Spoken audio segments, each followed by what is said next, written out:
side, we have the convener of the National Peace Committee, the very revered Bishop Matthew Kukah, who is Bishop of the Catholic Church of the Sokoto Diocese. Bishop Matthew Kukah, thank you so much indeed for joining us. Could you please step forward to give a keynote speech on this very important conversation? Thank you very much, Sheun. Good evening, Nigeria. Good evening to the good people of Edo. There's a book I read a long time ago. It's a beautiful novel written by a Latin American writer. The title of the novel is Love in a Time of Cholera. Love in a Time of Cholera. Maybe some of you have read it. But anyway, it simply says, you know, elections in a time of hunger is different from election in a time of full stomachs. So the Nigerian situation provides its own dynamic. And we have the members of the Peace Committee, and I speak on behalf of our chairman, General Abdulsalam Abubakar, GCFR. It's important to have an idea about how the Peace Committee came about, because I think many people, I keep hearing people saying that the Peace Committee has been with us and electoral violence has not stopped. And somehow people think that because the Peace Committee exists, there should no longer be any elections that are free and fair and credible and so on.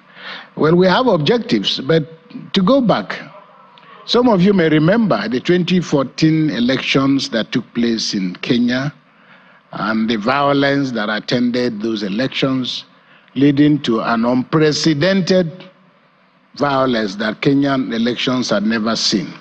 And one of the key players was the late Kofi Annan of happy memory. And I think they took particular interest in the 2015 elections that were coming up in Nigeria.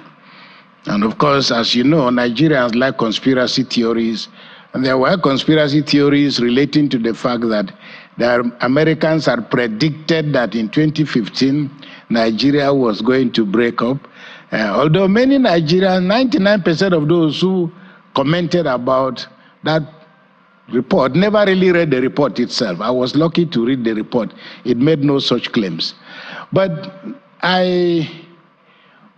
the former, I think it was under Jonathan, Senator Ben Obi, and Jonathan had the good mind, presence of mind, to set up an office of inter-party affairs. And the whole idea was to create confidence among political parties.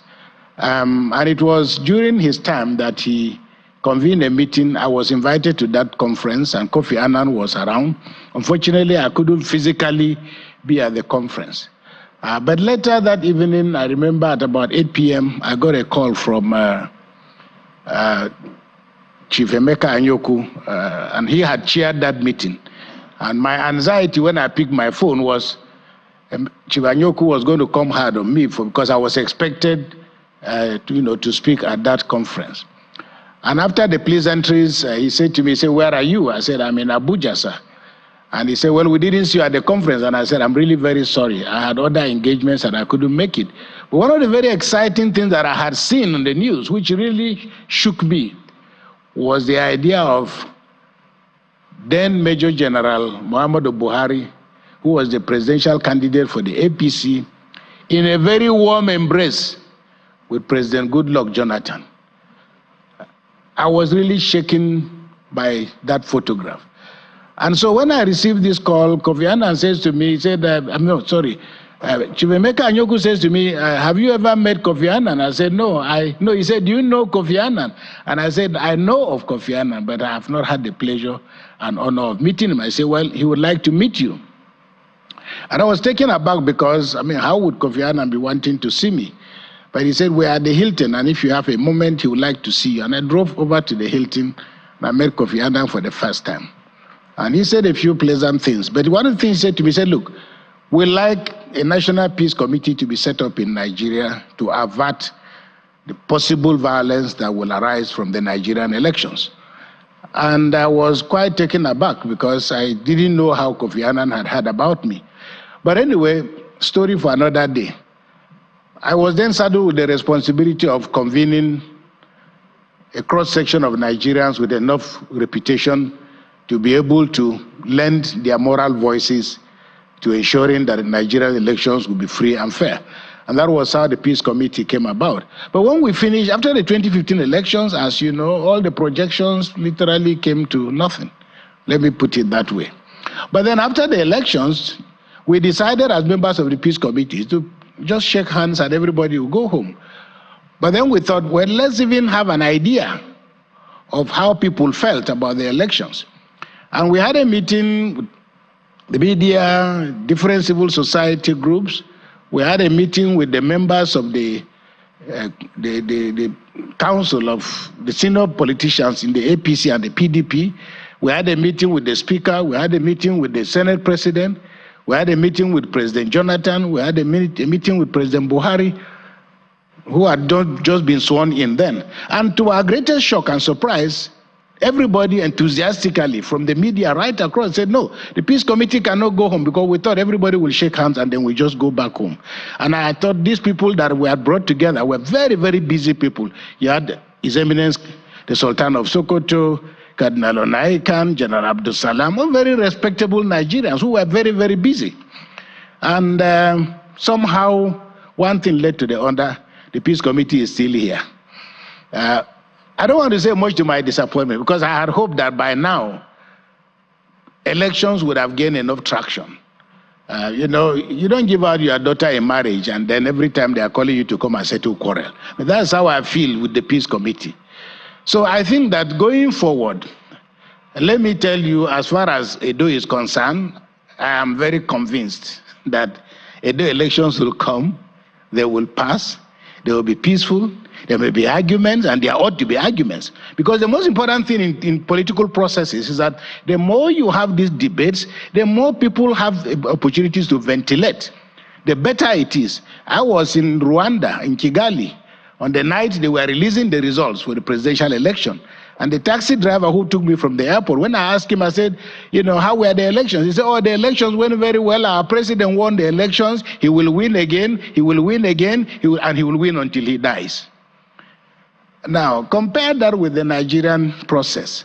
And I like Nigeria. Our elections they seemingly look chaotic, but there's always a method to the madness. This energy helps to improve the quality of governance. So my hope is that ordinary Nigerians will learn that these politicians that you see, you know, don't worry about their quarrels, because somehow they will find a way of settling their problems. The important thing that we say to Nigerians is you vote to stay alive. Our hope is that as more and more confidence is built around the Peace Committee and the little effort that we make, which is purely and simply a moral effort, you know, to compel our people to be of good behavior. And I have the text of the Peace Committee, I mean, of what people sign. There's no need, I don't have the time, you don't have the time for me to read it out for you. But people make commitments. The kind of commitments that young men and young women make when they call people to get married. Now, there is no way for me as a priest who officiates at a wedding, there is no way of me knowing that the young man who is standing before me is a criminal. I don't know. So don't hold me responsible if at the end of the promises, your husband tragically turns out to be a violent man, turns out to be a man with a criminal past, turns out to be a drug addict. It's not my responsibility, but I can help. So the point I'm making is finally, is that we must learn, you know, Nigeria, because of our multiplicity of identities and our inability to manage these identities and the structural weaknesses of the Nigerian state, with its inability to compel compliance even to basic laws. All these legitimacy problems means that it is very, very difficult for Nigerians to find the moral basis to comply to rules and regulations. So it is our hope and our prayer that politics in Nigeria will come to a point in which when we say there are going to be elections, we will not be as nervous as we always are. When we say there are going to be elections, we will not have this high wired tension among ourselves. Because truth be told, the beautiful thing about Edo is that there is nobody, there will be no Sheun coming from somewhere to want to be a governor. Everybody who wants to be a governor, who wants to be a senator in Edo State, is a son, is a daughter of Edo. So if you create violence, everybody will go home and leave you with your violence. And please, I want to call on Nigerians. You know, there was a lot of noise until a month ago about Kenya and the young people in Kenya. I've been asking my friends in Kenya, how come the house has gone quiet? I'm thankful to God that people have woken up to the fact that now Africa, the world is no longer a bipolar world. It is a multipolar world. You start a problem in your country, you have no idea how it's going to end. So my hope and my prayer is that those who are going out to vote will vote to stay alive, and that those who have put themselves forward to be elected will conduct themselves in a way and manner that we see other sportsmen and women. Look, people lose matches and they feel sad, but they still go to the net if it is lawn tennis, and they shake hands. You know, people lose elections. My friend, Father Barkindo, who is sitting here, is very sad because Liverpool got beaten yesterday. But you still see the Liverpool players, they are still clapping despite the sorrow. It's very terrible. 55 years, they've never lost to a small team like Nottingham Forest of all teams. But they were compelled to clap, even though it was bitter.